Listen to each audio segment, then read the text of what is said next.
Hello, everyone. Welcome to the Game Junk Podcast, episode 181, recording on Super Bowl Sunday, February 11th, 2024. My name is Frank.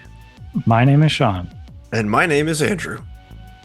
And we waited until the thrilling Super Bowl concluded, and we collected all our cash from our bets, ready to go, happy. And we're going to get into the state of play, another state of play for Final Fantasy VII Rebirth, which aired this week. And we'll get into a bit of what we played, like Helldivers 2. And that's pretty much it. How you guys doing? Good. Not bad. Jacked up after that game. Ready to It was talk games. Complete turd for about 3 hours, and then felt good. So defensive battle. Yeah, but that game's over. The football season's done. Now it's about real games, video games, and specifically Final Fantasy VII Rebirth, probably the biggest game of February, and releasing on leap year day, February 29th. So we got a 20-minute approximately state of play this week. Huck, Final Fantasy is your baby. You love Final Fantasy VII. What did you think of the state of play? Well, I thought it was actually pretty good. They showed a lot.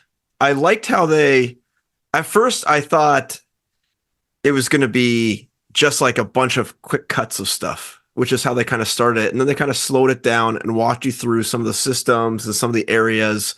And that's when I really got interested. It really showed off how like areas but they've obviously fleshed out the world map, how it looks like you're gonna like fast travel between areas or some sort of travel unlocked. They showed off the chocobo stuff, which is cool. They also showed off what I thought was like a ton of mini games, which is super cool. New ones, old ones revamped, and the one I might be most excited for is the Dolphin Wave Race-esque minigame, which I have high hopes for after seeing it. It was a little flat, the water, but I'm hoping if you get some waves in there, it becomes very exciting. Breath, bud. Yeah.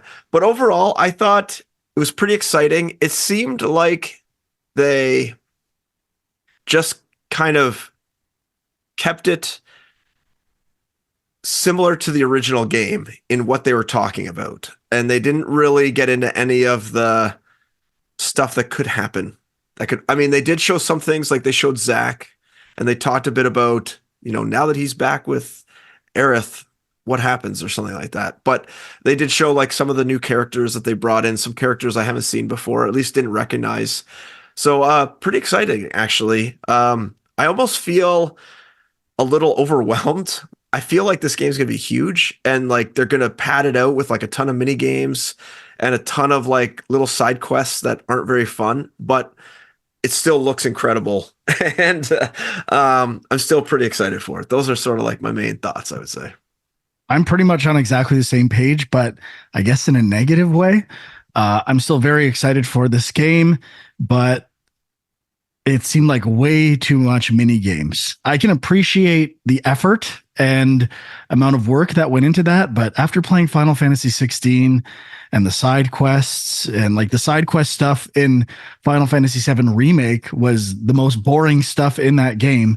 So I actually was hoping for more focus gameplay wise in the shipped product of the combat, because I grew to love that combat, and now working in more characters and how they might interact, I thought, well, this could be even more fun as long as those characters are interesting.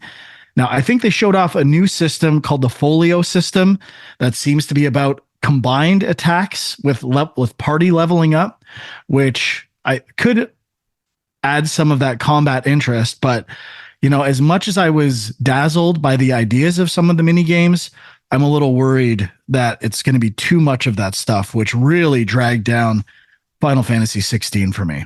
I just wish it was more of the core gameplay mechanics and less mini games, to be honest.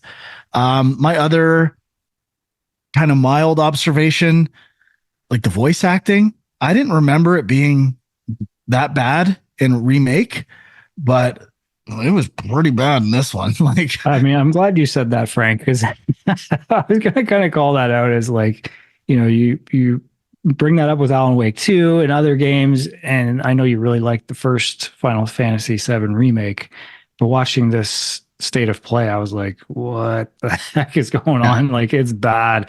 And like, obviously There was his voice. I didn't mind Kate Sith's. Red 13 wasn't too bad. There were some other ones that I was like, yikes. Yeah, and even the dialogue is pretty cheesy. Like, I don't know, obviously from an outsider's perspective, like I never played the original game, so I really don't get any of the references or anything, but my understanding was that part of the idea of this is to sort of modernize it, give some more depth, like kind of make it not as cartoony and cheesy, but it still looks pretty cartoony and cheesy. Yeah. Did you play Remake, Dwight? I played the demo and I think that's it. I'm pretty sure that's all. But I did like what I played of the demo. It's just, I mean, this is kind of what I wanted to say about both of these games is it's like I'm in this place where it's like I never played Final Fantasy VII. Everyone says it's like, one of the classic games. So I'm like, oh, I'd like to experience this game. But now I'm like at this point where it's like, okay, the second one is coming out. Like they've expanded it from, I don't know how long the original was, but now they expanded to 3 games that are like 60 hours each.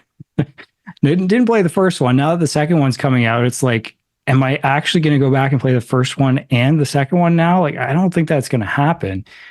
But I was kind of like debating, like, could I jump into this one? And I've seen some people saying that because they have some prologue thing with this, right? That this Just one the starts demo? with. Well, The the demo, you demo, mean? but I think the game itself also starts with this prologue, which was something that kind of was hinted at in the original game, but was not in the original game, like something about between Cloud and Sephiroth or something. Well, that's part of the game. Like when they were The talking about, flashback. they were saying the demo is Nibelheim and it's the all important sequence from The original. it's a flashback, but that's in the original game for sure. Oh, it's in the game. Okay. Yeah. Mhm. So I don't know. Like I guess it sounded like maybe that could be a jumping on point, but I really don't know. But like I'm interested. I just it's hard to. We got a solution. We should say, Sean bought a PlayStation Portal, and he's got a Steam Deck. Pick one of the two, probably the Steam Deck. Get the Final Fantasy III original game. You just turn on the fast leveling and 3 times speed. You're good to go. You can burn. You mean Final Fantasy VII original game? What you said? Final Fantasy 3. Oh, did I? Yeah. Okay. Final Maybe Fantasy I'm 7. already thinking of the 3 times speed. I apologize. Yeah, get Final Fantasy VII, the HD remaster. You can plow through that thing in no time, dude. That's like I'll tell you what, I'll even plan it out for you. Get yourself one of these, a little Steam Deck stand, and then you take it to the bathroom. You plop your Steam Deck there every time you drop a deuce. You hammer out a little battle here and there on 3 times speed. Before you know it, Well, I mean, hey, that's actually probably more a possibility, I feel like, of me just playing the original. But then that's the whole thing is like it's like, oh, I would like to play the modernized version. But again, are you even getting the same experience of this quote unquote classic game? Because it's like they've changed it so much, right? I think that's what makes this remake interesting. And it's a reason to play both. It's one of the most original remake ideas, especially the idea of changing it or literally altering time and events through a remake. And especially big events, people always wanted to change. And I don't think this is spoiler, but they're really focusing on Zach. Like, I don't even remember Zach really being in the original. Like he's in only it, in, I think, the flashbacks parts. Yeah, he's barely there. I think Cloud's gonna die in this one. And Zach is going to replace Cloud. And that's why they're pushing Zach, because then they can get rid of a character and basically replace him with someone else. And it would kind of make sense. I would actually say that you shouldn't play either game, remake or rebirth, without playing the first one. It's really you would lose, well, one, you would lose all the nostalgia. You wouldn't have any of the nostalgia. So all these places are meaningless to you. And also there are so many nods to the original game and iconic moments that are being remade that you wouldn't fully appreciate, I don't think, if you hadn't played the original, blocky PS1 style game. And also they're like Frank just mentioned, they're changing the story from the original in certain spots that Right. that you wouldn't know is happening unless you played the original and have that sort of understanding or rough understanding of how the original went. Then all the stuff that they're throwing in, you'd be like, oh, this is cool, but whatever. But you would never appreciate the next level of like what they're doing to what you feel is the real story, so to speak. And I think that's like what makes the game fun on like another level on top of just the gameplay aspect.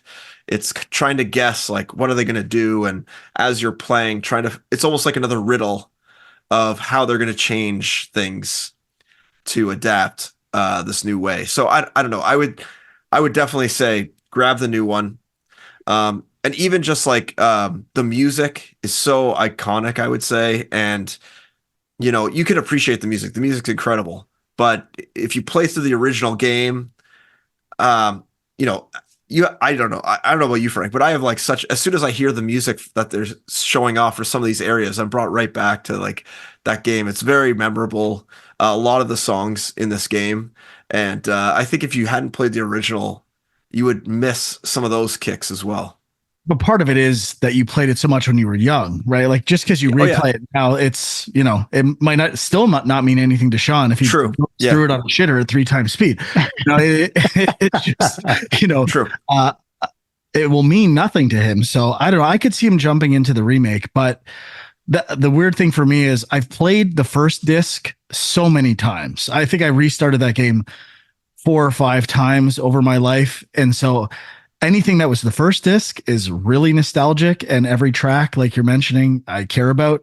The second 2 discs of the original game, I've done that once, and it doesn't have, even having played it once, doesn't quite mean the same to me. I'm actually places like Junon am I saying that right? Is that I think so. Okay. Good enough. Why that's nostalgic to me is because it's like the cover art and on the back of the case and stuff like that. Less about the actual story. So, it's good that you mentioned the discs actually, because they talked about how this takes up to the Forgotten Capital, they call it, and that's actually the end of disc 1 and the beginning of disc 2 only. So we're still only really at like the halfway point. Now, there were 3 discs in the original game, but the last disc is just like the final dungeon. Yeah, it's pretty short. So it's not really like anything for the story. But would the fact really that cool if they actually like integrated a meta element where it's someone playing the discs and like altering time. Like they actually made this remake based on the discs. Maybe. The interesting thing though is that like they've spent 2 full games to flesh out basically the first 5 hours of the original, and then like the first disc, the rest of the first disc. And so now they have this whole second disc to fit into their last game if they decide to do just one more game. Now we know it could be, have they confirmed officially 3? Or I think they announced the name. Wasn't it like Requiem or something like that? Like I thought they named the 3rd game already, but I could be wrong. But anyways, I thought it was going to go further into the story, but I think knowing what happens at the end of disc 1, which probably most people will know without even saying it, but I think by having this game end there, and probably what they're going to do, like your hypothesis, Frank, that they're going to kill Cloud, is probably a great place to end this game on like a very high cliffhanger type ending, which I think is probably a smart spot to stop. And when doing the next game, basically all the world will be opened up, so they might be able to actually create it pretty quickly, like all the main areas except for a couple. And Exactly. well, Yeah. in terms of fleshing it out over like so much time in the state of play, they were hyping up the fact that you're going to care about your characters more than any game before. And that seems to be a big selling feature. I don't know if I'll necessarily feel that way, but I mean, it is an interesting thing to aspire to, the idea of really drawing out a memorable experience. I just want to say, same reason I really love the first one. The graphics are amazing. And on PS5 now, it looks so good. Some of the cities and locations, the updated versions, like some of the best looking graphics I've seen on any game for me. And the first one looked so good. Yeah. Yeah. So what's it going to be? Performance or 4K? See, I don't know. I was watching on my TV on YouTube and I didn't see a difference, to be honest. It looked pretty similar to me. Well, maybe the video was only. Yeah, that's I don't know if it's just because of the resolution and streaming. It was the GameSpot feed. Why is it so hard to get the PlayStation feed for this stuff? Has anyone else noticed it? I go to look up these videos and I always get the IGN version, the GameSpot. They're just getting ad money off of other people's stuff. I always specifically scroll past those and look for the Sony one. I try to, but like on the YouTube app on Apple TV, it's hard to find it. And I'm like, I guess I'm not going to search for this all day. I think Google just knows you love IGN and it'll just give you the IGN feed. It was GameSpot today, bud. Oh, not even. And they had like 20-second ads that I had to watch. I'm like, oh, what is going on? This ad on streaming stuff, like ads for ads on IGN. I had to watch an ad to basically watch it, an ad. It's nuts. It reminds me something that, I feel like I should mention to you, Frank, because I know you'll get really angry, but watch the trailer for Deadpool and Wolverine on Ryan Reynolds' YouTube channel and got an ad before the trailer. On Ryan Reynolds' personal YouTube channel? Yeah. You got to be fucking shitting me. No. He's got a YouTube channel. Making bank. That's just, and he's making money off of it. Oh my God. That is so gross. I am angry now. All right. Should have told me that before we started the show. Now I'm fired up. Now I'm ready to go. I'm pretty tired.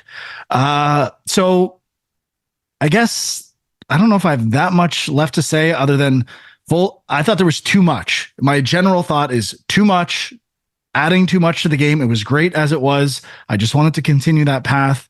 And I hope I'm wrong.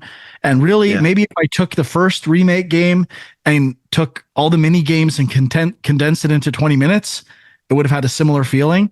I don't think so personally, but I'm just for the romance stuff, like tracking the romances, and I'm sure there's going to be a trophy for pursuing every romance, just like there was for the different dresses in remake. And I know for the dress one, it was the longest chapter, and to get the platinum, you had to like do that section like 10 times, and it was so annoying. They better make it easy to get every one of these romance like options. If I have to play that section 20 times to get all those, I'm gonna snap. So that all that romance stuff was in the first game too. It just was never really mentioned. It was like a hidden thing. So that's like not new or anything, but oh no, I get that. I feel like I'm gonna have to do all of them at some point for a stupid trophy, and it's gonna drive me nuts. And if I have to play the whole game that many times to like, if they don't set that up well, oh boy, there's gonna be hell to pay. I did read like a preview of like, I think somebody who had played like the first 3 hours of the game or something. I assume that's more than what the demo is because I haven't played the demo, but they kind of mentioned that it's a lot more open world than the first game was, or like, I guess, more traditional, quote unquote, open world, like almost feeling like a Ubisoft game or something. I don't know if that was really hinted at in the actual state of play, but I'm just curious. It was a little bit. There was one section where they had like the fog of war, and you were like, it looked like you were almost doing like outposts to unlock the fog of war. Yeah. I think that's what it is. You have to go to towers, just like every other kind of like Breath of the Wild, Assassin's Creed style thing. Yeah, I forgot about that. That was definitely in there. Um, I didn't know what they meant by. They kept talking about proto relics that you had to find. Yeah, I think That's those are new. that's new, right? Like that term means nothing from the Yeah, I original. don't know. I don't know what that is. There's also like a few other those like blue face characters that were asking like the main characters to get some materia for them, and I was like, I don't remember these things from the original game either. I don't know if you remember the scene I'm talking I about. know. But Chadley's back. Well, that's a big hit. Chadley's VR combat missions. Oh God. Yeah. The last I thought I had one. Oh, the story's focusing on this like finding black materia. I Yeah. don't remember that from the story at all. Was that a thing? Yeah. Yeah. That Okay. was the main like Sephiroth or Sephiroth was looking for that. Okay. And I get you get to play as Sephiroth in Nibelheim in the first game, right? Like he's Yes. you and your party. But I Mhm. mean, it's going to be a little different to fully control him, I guess, and rather than just picking super OP attacks. That could be fun in a live combat scenario. Yeah. Yeah. The only other thing, going back to the combat, is they were talking about the party system and focusing more on your party composition and having unique attacks. Now, I went back and I've been playing the intermission or intergrade or whatever it's called, the Yuffie Mhm. DLC thing, and that has some of that attack mechanic. Now, I'm still in the first chapter, but the character you play with, you have these, attacks you can synergize, I guess. I can't remember the term they use in the DLC, but it's essentially sounds like the same thing. Like you basically build up a meter and then you kind of combine attacks. Almost like it kind of reminds me of like the Chrono Trigger techniques kind of stuff you could do. I don't know if you guys remember the like triple attacks from Chrono Trigger and No. double attacks and everything. Um, it's just like moves specific to that two character combination or that three character combination. So it sounds kind of like that.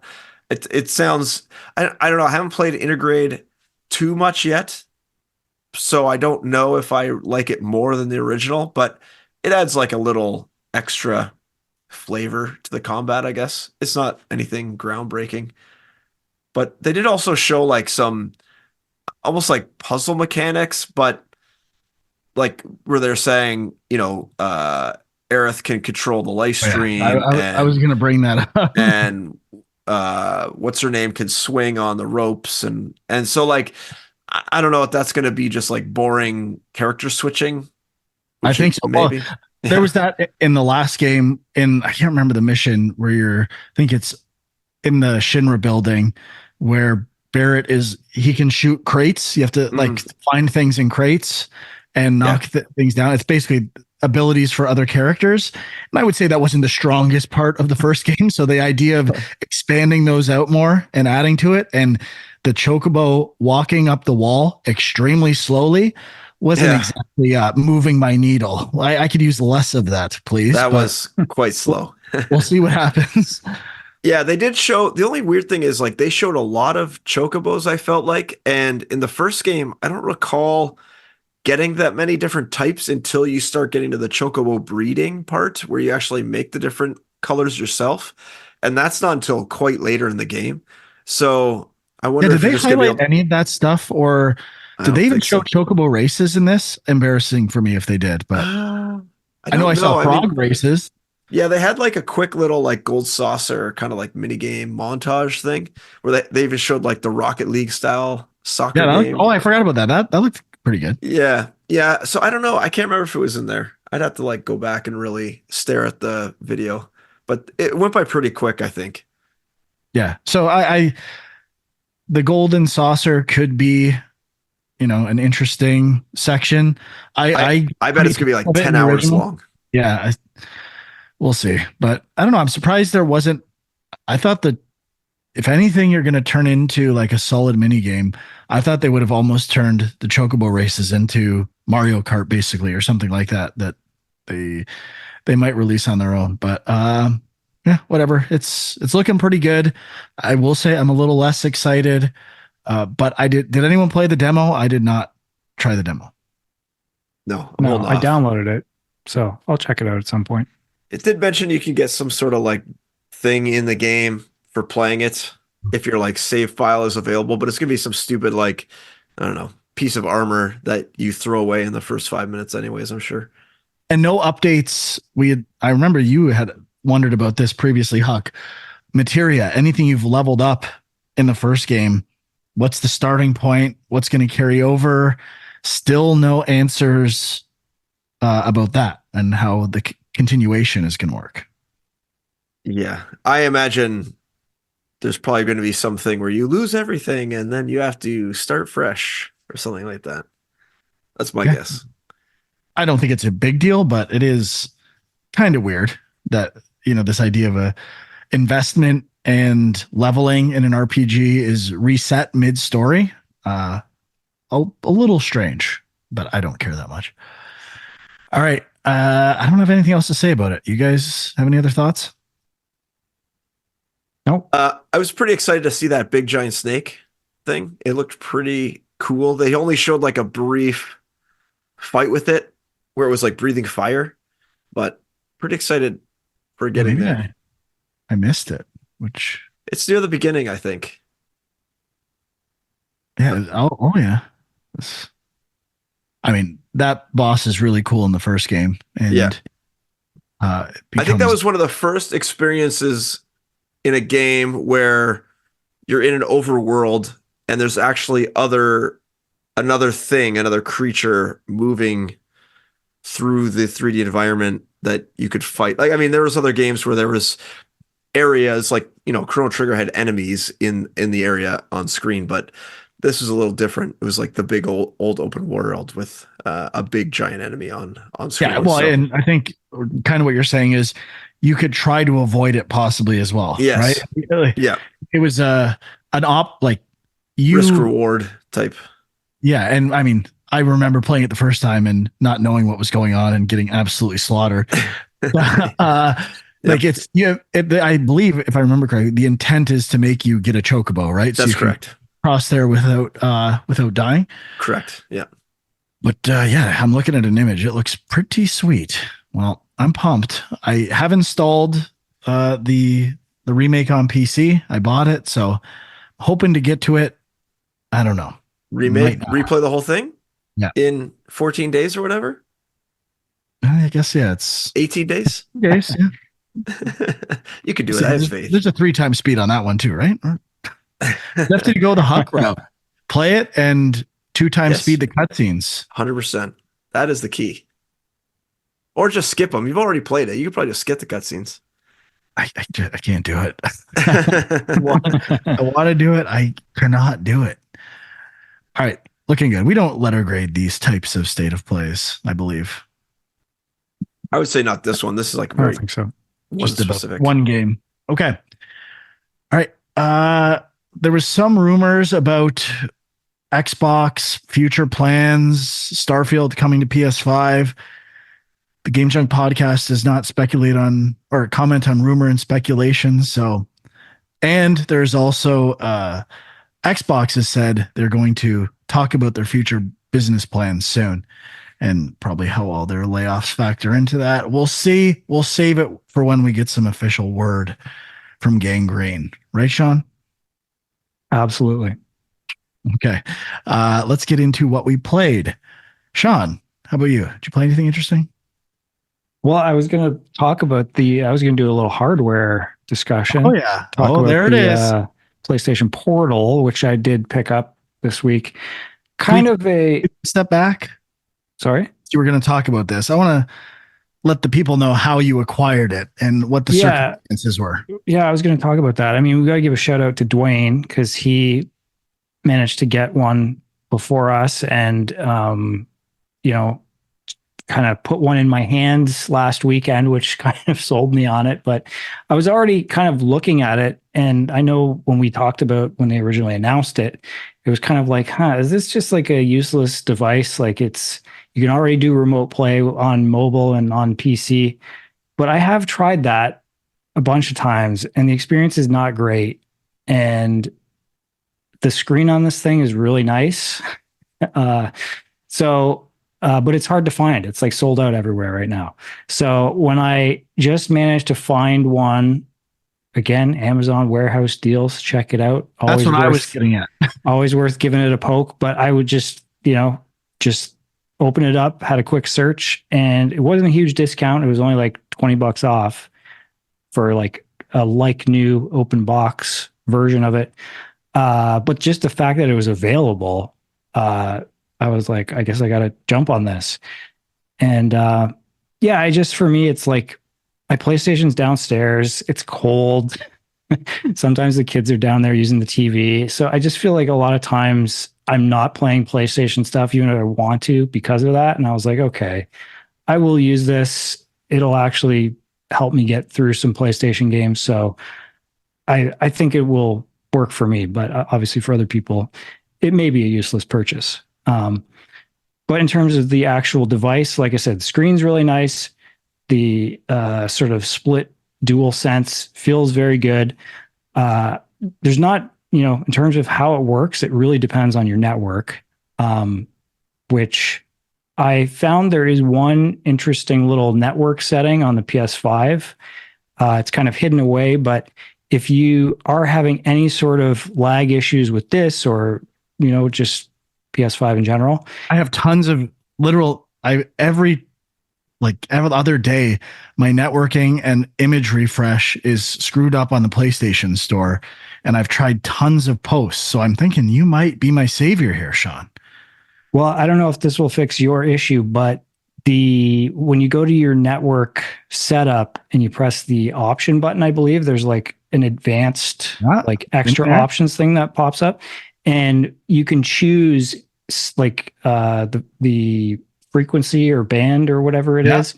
You can specifically, it's usually set to automatic. You can specifically choose 5G. So it always uses 5G. And that made a big improvement for me. So using a Google mesh, Google Wi-Fi mesh. Yeah. Never should have got rid of that thing. But I mean, the way they fixed the firmware.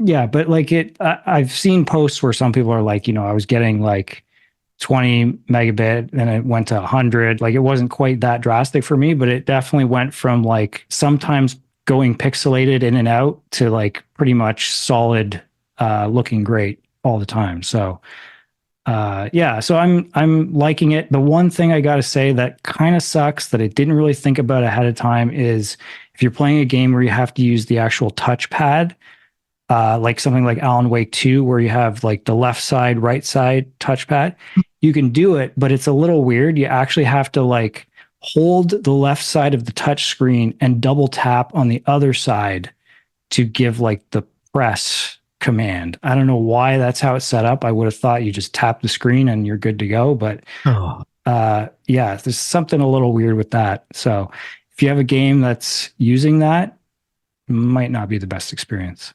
I hate when games differentiate between left and right touches on the touchpad. I loathe it. Yeah, I don't get it. Like, why? Why do we need to? Like, and the only thing worse is directional swipes on the touchpad. Also pretty bad. Yeah. Ugh. So, Sean, you're a very happy man. You love this purchase. I'm happy so far. Yeah.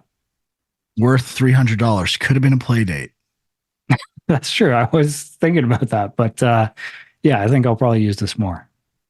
But you can't get the play date through Amazon open box deals. That's true. But you can't. So did you experiment with wiring up your PS5? Like direct to the router? Yeah. No, I haven't done that. I mean, I could probably. I'd have to get a really long cable, but yeah, something to think about maybe. I'm just wondering if that would make a big difference. I mean, you'd think it would. But someone's mentioned in some Amazon comments I'm looking at, Sean, you got to run the cable all through your house just so you get that perfect PlayStation Portal play. I didn't tell you guys. I was just gonna say I didn't tell you guys when I was doing the house reno, I ran Cat 6 up to my bedrooms while the walls were all open, and one of the construction guys saw one of the forts I already had in my like dining room. I don't know why I put one in the dining room, just because I'm nuts. Never use it. But they're like, oh, why would anyone put that here? Meanwhile, I'm like running them all up to our my bedrooms, and my wife's like, oh yeah, he needs it for work, and like she's trying to explain it away, and I'm like, well, I kind of do need it for work. So yeah, Hey, if you got the walls, that's the time to do it. Put them everywhere. I know. Yeah, that's what I did. So, I mean, there's still like the phone cable boxes everywhere. No one uses that stuff anymore. So, might as well add some Cat 6 to it. Why not? Mm-hmm. All right. Maybe I'll talk Helldivers 2. That was the big release this week. So, we talked about this in the last State of Play. This game feels like it's been forced down our throats for the last year. And I was pretty skeptical based on what I'd seen. But it's $50. I'm full blue haze mode. I got to pop on this thing. What I'd heard was generally favorable. And I tried Helldivers 1, the top-down shooter, earlier in the week, and I was very confused. I really couldn't figure out the systems, and I gave up on it.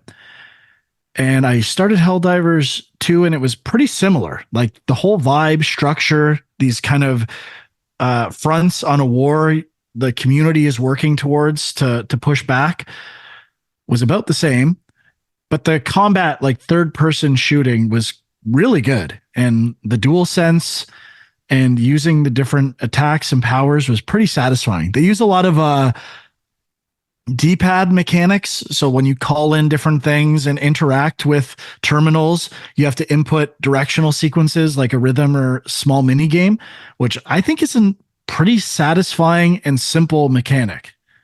Yeah, I was wondering about that because I only played the tutorial basically, but that element of it, I was like, this seems like it could be annoying to have to like do all these different button presses or remember the combinations, but you're saying it's actually kind of fun. Yeah, and where it gets more interesting is, I guess I'll just say, I did single player, I did the training, I did a few missions in single player, and as I went up in difficulty, I was definitely getting frustrated, specifically avoiding the bugs.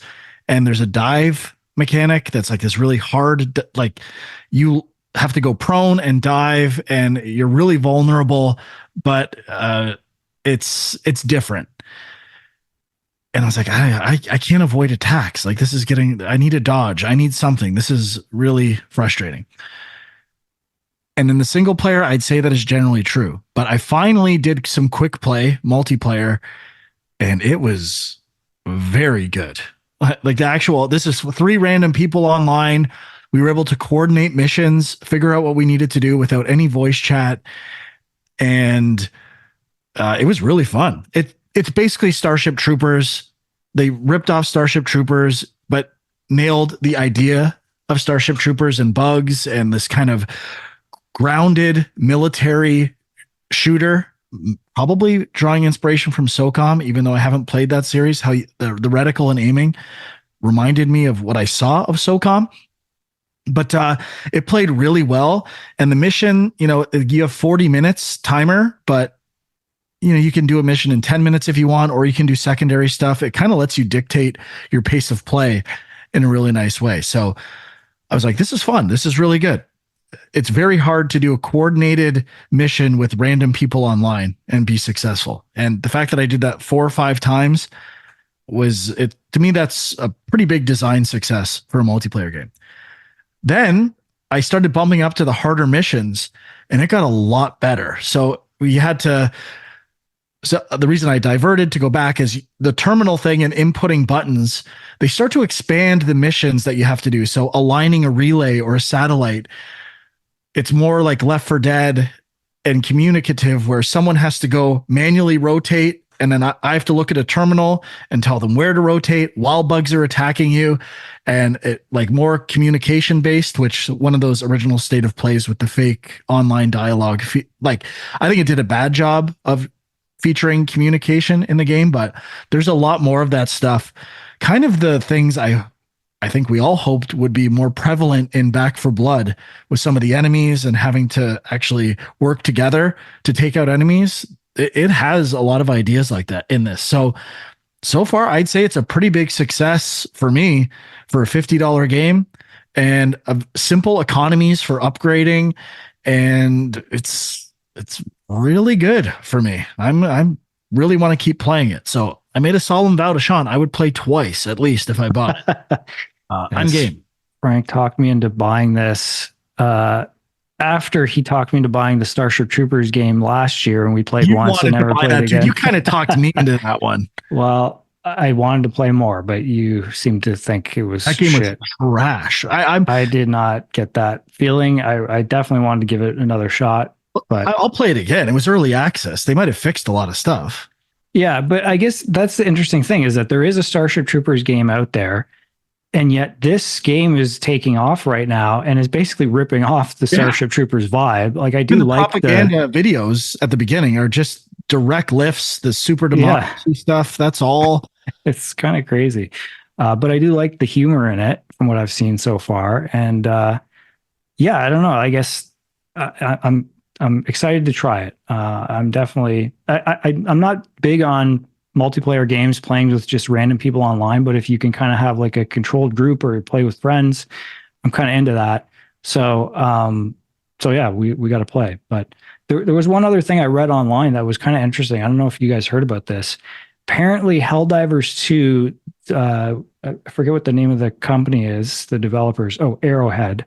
Apparently they have people on staff that are like live GMs or DMs. Like, so it's almost like, you know how Left 4 Dead had that system where it like manages Director system, wasn't it, or something like that? Yeah, whatever they called it, where it like kind of like manages the game. So it's like you're right on the edge of succeeding or failing. So it's always kind of exciting and nail biting. And it's almost like they have that, but they actually have real people monitoring the games and like tweaking things as they go, which seems crazy to me. Like I don't like how many people are playing this game right now? Like, how can you have a whole staff of people watching these games live? Like, it seems crazy, but a quick article, the Helldivers 2 Insider Gaming headline, blowing through estimates with 1 million sales already. And there was like 20,000 concurrent players when I was on PlayStation. It's got crossplay. I will say matchmaking has been pretty frustrating so far. Once I got in, I was fine, but it was a lot of failed matchmaking for me. Yeah, and I tried to play this afternoon, and either the servers were down or overloaded, but I could not connect. So it's definitely a big hit right now, I would say, and bigger than they anticipated. But the look of it is better than I thought it would be. Like I didn't think it's not amazing, but there's a lot of like volumetric fog and style on the planets that I played, and I don't know, I'm having a lot of fun with it, and more so than any multiplayer game I've played in a long time, especially like squad based shooter, probably since Left 4 Dead, I would say. Because we tried Back 4 Blood, it was all microtransaction based. It was such a disaster. Those card systems. Every time we've tried one of these games, it feels like it's more about longevity than gameplay, and I feel like they've taken the right approach. So I'm kind of in. Cool. Yeah. And just, it's saying this is the best PlayStation launch on PC. And I do have to I forgot about this. There was an article on IGN, my favorite website, that PlayStation 5 is outselling Xbox 2-1. Just a friendly reminder. Of course, I told you this the day before the consoles even came out, that it was already over. But I just want to highlight one thing. I want to know how many of those numbers are actually Series S that are basically the old version of the console. Most people I know just buy that as something for their kids to use as like their first console. Like they're not even using it for anything next gen. So Microsoft is in big trouble. Well, let's see what those business plans are. If Helldivers 2 is crushing, it's not good. Every original, this game was a throwaway, like borderline turd for PlayStation. What? And now it's like, it's more fun than anything I've played on Xbox in the last 2 years. I mean, to be fair, Pal World has been also a huge hit, and it is on Game Pass, but Microsoft doesn't own that. No, I know. But I mean, if you're talking about who's got games that are a big hit, like a lot of people are playing it on Xbox. But I'm just curious. Isn't that just because Xbox allows for early access? If Sony had early access games, I feel like it would be on there too. It's possible, yeah. It's a good point, but Which yeah, is, that's a good thing that Xbox does that. I'm not trying to make excuses. Like that's a good strategy because there's so many games in early access now. yeah. But yeah, I'm curious how Helldivers has kind of broke through in that way. Like obviously it's a sequel. I had never played the first game, but there must be some fan base there for the first game. But like, yeah, I kind of saw a lot of trailers for it, and I was just like, yeah, I know. Like, there's so many of these online multiplayer games. Like how, like it's really hard to get an audience, and they've done it apparently. So. That's weird. I mean, I fell into this turd and came out smelling like roses. What a pleasant surprise. It did Sony, seem to they're have quite a crushing bit of it did seem to have quite a bit of marketing behind it though. I mean, Yeah, like I you feel said, like there was a lot of Sony's- trailers. The force feed worked. Yeah. They forced it. But Mhm. this is one case where usually when the game is forced this hard, I mean, it can go two directions. It can be abysmal or like they know it's really good. And I'm pleasantly surprised that this seems to be, they had a lot of faith in the game. It's good. Yeah. Really good. Check it out. Wouldn't mind doing some multiplayer, maybe getting some junkers involved on the Discord, getting some controlled foursomes, having some fun. Mhm. Discord links are on youtube.com/game junk, and it does support crossplay with PC. It's cool. Huck, anything for you? I kind of been dabbling a bit. I played, like I mentioned, I played that intergrade or intermission, whatever it's called. So that actually, I'm enjoying that quite a bit. Just to jump back into the world of Final Fantasy VII before Rebirth comes out. Not going to replay. I decided I'm not going to replay remake. Just going to try to do this. But then, in the spirit of the Super Bowl and the spirit of Madden 24 coming to Game Pass, I fired up Madden. Started a new franchise with my new favorite player, CJ Stroud, Houston Texans, and I laid a beating on the Baltimore Ravens first game of the season. I was like, oh yeah, still got it, baby. After not playing Madden for like 2 years, no problem. What difficulty? All pro. Okay. So what second highest difficulty? I find all Madden in previous games has been more cheap than skill. But in this one, there's a couple times. So they have two new passing styles. And I tried them. That's their intro thing is like, oh, try the new passing styles. And the way they're described is so obtuse. I just have no idea what they actually mean. The one was called like precision and accuracy, and the other one was called like precision and power. And when I tried them, they both seemed the exact same, except the meter was slightly different. And how it worked was like you would, instead of just like picking your receiver to throw, and it would just throw. And if you hold it down, it's a hard pass. If you tap it, it's a lighter pass. This was like you need to hold down the button, and then depending on where in the meter you release, it would affect your accuracy, I guess. And then it slows down time and lets you kind of like position this other icon to like really position where on the field you want to throw the ball. And I don't know, just that aspect of like it slowing down time for you to make these throws rub me the wrong way. So I just stuck with the classic mode. So I don't know. It'd be interesting if there's anyone in the Game Junk community that actually plays Madden and tried these new modes. I'd be interested to hear what they think about it, because maybe I would like it if I gave it another shot. But I find every time I play Madden and try their new, fangled mechanics, they just don't stand up to the test of time. We just remember that vision cone. Yeah, the vision cone. Yes, Biggest that's disaster painful. ever. Yeah. So, but the game, when I was playing a game, now I was playing on Game Pass PC, I was getting a lot of screen tearing. I don't know if that's just like my setup. I set it up too high or something, but I mean, I have a pretty beefy computer. So surprised.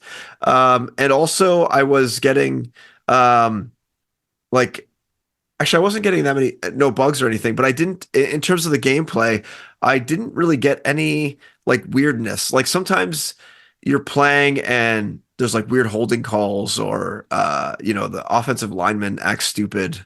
And I didn't really notice any of that. And I only played one game. So there wasn't like that much time for me to see all the odd things. But I was actually pretty impressed that I didn't get frustrated. There was a couple bad throws where I don't know if I was like holding the stick and the guy just threw it super far in the direction I was pressing or something. But there's a couple throws that were way off. Could have all just been like the randomization of the computer stats. But overall, I'm really enjoying it, and I haven't played Madden in a few years, and I missed it. It's really football's awesome.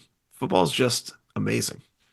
So yeah, so I Football's played over, one man. game. Football's done. No, it's just beginning. This is the off season now. Training for next year with Madden. So yeah, played that. I'm gonna definitely stick it out, play some more games. I was loving it. Maybe after this call. Hmm. In the spirit of the Super Bowl. Very Sean, cool. anything else for you? Well, so I guess I'll talk briefly about Suicide Squad, Kill the Justice League. Still haven't played that much. And that's, we got to try some co-op for that. But I guess definitely still disappointed. Frank talked about sort of the opening tutorial and how that isn't great. I did find myself kind of getting into the story a little bit, like the idea of how you kind of cross paths with some of the Justice League members initially. And I was kind of enjoying that, but the combat is just very repetitive and it's just, a looter shooter with really nothing else going on so far. So I don't know what else they can add to it. I hope there's some other layer of like skills or puzzles or something, because it's pretty dull so far. Yeah. So I think almost at the end of chapter 2. I've been playing it a bit here and there. And once you're done that opening section, it at least does feel a bit more traditional in how it's adding new mechanics. And this is like, feels like that's what they intended originally, but probably people were like, it's too boring at the beginning. So they did this whole like cold open using all the mechanics, maybe with the intent of making it a demo. I don't know. But it seemed like it was going to get a bit better for a second. But once you get out to the open world, I mean, the world feels empty. The enemies are trivial. It's got some interesting ideas, but I'm getting into game modes of like defeating enemies, and I have no idea what's going on. The controls are so unintuitive. And then you switch from one, you get kind of used to one unintuitive control scheme, and then you're like, I'm sick of this character. And you switch to another one, and it's like, oh, now this one's unintuitive. It's completely different. And even like Harley Quinn's swinging and this slingshot mechanic, there's equivalents of this in Batman Arkham City. There's equivalents of this in Spider-Man. And this is worse than all of those. You know your competition for this to feel good. And I don't even know if I'm doing it correctly half the time. It's really bad. And Sean and I were talking a bit about this offline. Like, this is a team that's made 3 amazing games that have felt super polished, tight mechanics. Something is up at this studio. I don't know what's going on, but it had potential. It still has some potential, but it's, as much as I love shooting mechanics, it's the world, like there's nothing to explore. There's no puzzles. The one, did you get to the part where you go into that Batman Experience museum and starts knocking your team members out? No. Like, just really strange. The opening credits with that song where it's frozen in time, that was like really weird too. The credits don't start playing until like 2 minutes into just frozen frames. Like, it felt like there was supposed to be text there and it was missing. It's so odd cinematically. Like this, yeah, it looks great. The ideas aren't even, I mean, the writing is pretty obnoxious, not gonna lie, but I mean, it's a video game. I'm used to it. I can get over that. But it just the structure of the cutscenes is awkward. It's the most awkward AAA game I can remember playing. Yeah. I mean, and obviously there's a lot of discussion about did Warner Brothers kind of force all the live service things into this game? And I don't know, like that's probably part of it, but it just, yeah, something is missing. And I don't know. Obviously I want to keep playing, but at this point, I'm really feeling more compelled to go back to Gotham Knights. So Yeah, I kind of am too. At least I know I like that combat, even if it's yeah, not a great version of it. But those core mechanics, I know I like already, and I can respect the idea of the trying to imitate those things in a shooter, the counter shot and the shield stuff, kind of borrowing from Doom. The new powers I'm getting are not good, nor are they intuitive as to how to use them. But I don't know. I kind of I'm giving the game the benefit of the doubt all the time that this has got to get like they could not have spent 9 years and not thought it was fun to play. Like you must get into a rhythm or a flow at some point. But I'm not holding my breath much longer. I this might be the biggest force feed. Even playing 3 hours of this game is like a huge force feed for me. If this was any other game, I'd be like done. yeah, I hear you. It does look really good though. The characters look awesome. Yeah, yeah. It's the style is not terrible, but I don't know. It's got problems. The boomerangs, the dialogue is so bad. Boomerang is the worst. Ugh. Mhm. Everyone's the worst. Like every character's annoying. Oh my god. All right, yeah, I think that's it for me. Anyone else have anything? I got one more thing. I was just as you were talking, I was trying to compare the credits for Suicide Squad and Arkham City or Arkham what was the last one? Arkham Knight, just to see if there was like giant turnover at the studio, but I didn't get very far, so I had to report back another time. But I got a little bit of a game that's probably off everyone's radar out of the library. Alfred Okay. Hitchcock's Vertigo. Speaking of Vertigo, Sean, I've never even heard of this game. I have heard of it, and it's been one of those games where I'm like, if I ever saw it for $1, it would be funny to see what the hell this game is, or if I got it out of the library. So yes. yeah, So curious to hear about it. so I only played like let's say 10 minutes or so, but it's very much in the vein of like a Telltale game. A lot of quick time events, press this button, mash these things. Um, and it is basically a story of a dad who kind of like comes to after his car has plummeted off a cliff and your wife and kid were inside apparently. And so you kind of lose it, or the guy loses it. And then the next scene is kind of a psychiatrist coming to talk to him, and you kind of have to like analyze the room and obviously like try to get him to open up about his feelings. That's about as far as I got, and it was very slow for the opening part of it, and like the quick time events were not fun. It was basically just like pressing X to stand up, and then um, there was like a decision where right in the beginning, it's not spoiler, that you're like you watch off the hallucination of your dad jumping off this bridge. So maybe that's like a little flashback PTSD memory or something like that. And then so you get up on the bridge and then you're given an option. Do you want to live or die? And I chose live. I'm like, I should have picked die. But then what happens is like some guy just comes and like knocks you over and takes you down. I'm like, oh, probably if I picked die, the exact same thing would have happened. There was really no choice there. Yeah. So a lot of things like that, a lot of like mashing, like, oh, run to go save the person. And so mash L and R alternating. So not that fun.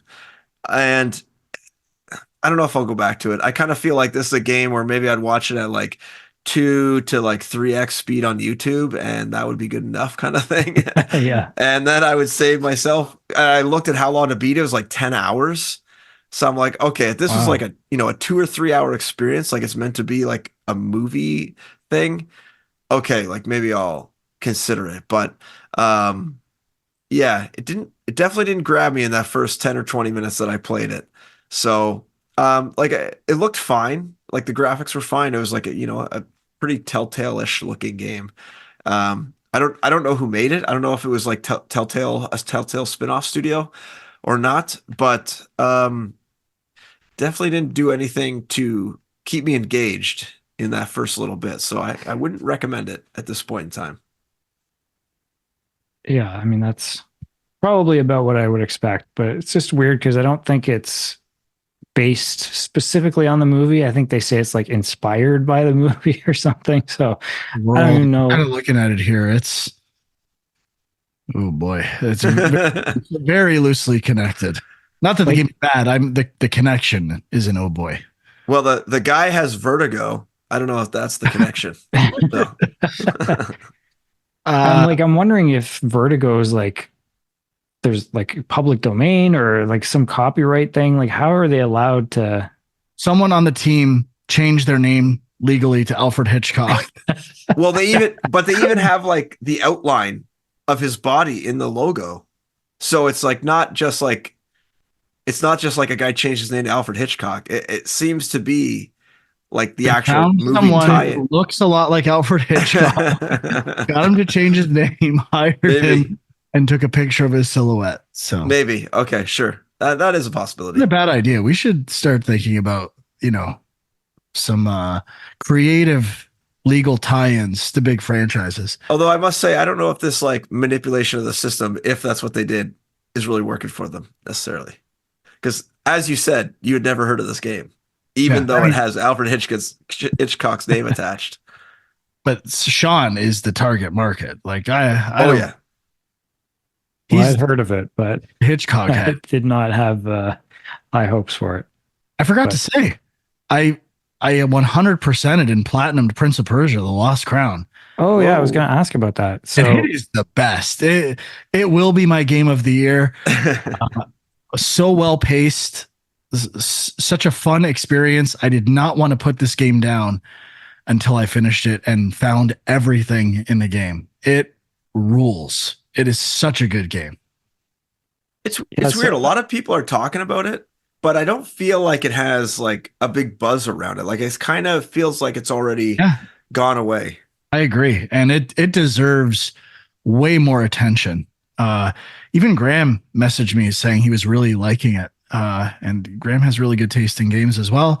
And I said, yeah, it's amazing. You gotta play this game. I think Ubisoft kind of hurts themselves because they put their stuff on sale so cheap so soon that I'm always hesitant to buy Ubisoft games right away. So well, I think that was the reaction a lot of people had to was it was kind of a full price game. Well, I guess sort of full. Like I don't how much well, was it? I think it was like $10 cheaper, I think. yeah. And for like a 2.5D Metroidvania, a lot of people feel like it should be like a $20 game. So it could be part of it, but It is more polished, bigger, and more fun than Metroid Dread. That game was $80. yeah, I was gonna say like I don't know where I am exactly. Like I have at least two more boss fights. Like I've done two of the celestial whatever they are, and I have two Constellation. more. Yeah, so I have two more to go, and I think I'm at like 27 hours or something. So it's a pretty big game. Uh, like especially if you're exploring and doing some of the optional stuff. So, but I'm also liking it quite a bit. Nice. It's currently in transit to be delivered at my library. So Oh, look out. very cool. Just real quick, I tried it like so Steam Next Fest was happening this week, and I downloaded a bunch of demos, and I really only got to try out a few. But just since we're talking Metroidvania, I thought I'd mention I tried Ultros, which is coming out this week. Actually, this is that sort of psychedelic Metroidvania. And I really liked the feel of it and the look of it, but I kind of got stuck in the demo like 10 minutes in. I didn't know where to go. So I don't know if that's on me or what, but something weird there. What's the name, Sean? Ultros, Ultros. I also tried Tales of Kenzera Zhao, which is the game that looks a lot like Prince of Persia. Yeah, definitely felt very similar. And it's by or the studio that's working on it, or the team is, I think, put together by, I can't remember the actor's name, but I think he was a voice actor in Assassin's Creed Origins, and he was also in Raised by Wolves, the TV series. But that was the guy at the Game Awards, right? Or yeah. Okay. And I was really liking this as well. Like, it's kind of from what I saw, you have like different move sets that you can switch to. And so like one move set was more of like ranged attacks, and another one was more melee. I assume you get additional move sets as well as you go through the game, but it's kind of interesting because you have like an energy meter and you use up some of your attacks and that depletes, and then you kind of have to switch to another move set if you want to keep attacking people. The movement and stuff felt really good. And I just quickly will mention another game that's coming out this week, Islands of Insight, which looks like another Witness-like. So it's basically islands that you can kind of explore, and there's puzzles to figure out. But the thing that's kind of interesting is that it's multiplayer. Like, once I got past the initial tutorial, there were other people running around in the world doing puzzles and stuff too. So I don't know what that means in terms of gameplay. Like, I assume you could team up with somebody and try to solve puzzles together, but I don't think like the actual mechanics are like one person pulls a lever, another person pulls a lever. I don't think it's like that. I think it would just be kind of like communicating and saying, hey, I tried this, or I found this thing over here. I'm not exactly sure, but it looked kind of interesting. So I'll probably pick that up at some point. Haven't heard of this one. Is it first person or third person, or does it switch between two modes? It was first person when I was playing. I don't know if it's possible you can switch between. I didn't really see that. All right, that Ultros game looks cool. I remember that as well. All right, that's going to do it for today's show. Check us out on youtube.com/GameJunk. Discord links are there. Anyone picking up the Tomb Raider remakes this week? Nope. Probably not. I have to see if they play exactly the same and if I turn it off in 10 minutes, but that's worth $30 to me, or $40. No platinum trophy on PS5, but there is on PS4. What is going on? How does that even happen? Something's up. That's a great question. How does that happen? They've addressed this controversy already. We need to get to the bottom of this. That does not. What did they say? Just isn't there. Just didn't happen. Huh. Yeah. But there's an actual PS5 version of the game. Yeah. Same trophies. Except for the platinum. Weird. Anyway, thanks for listening or watching. We'll see you next time. Bye-bye.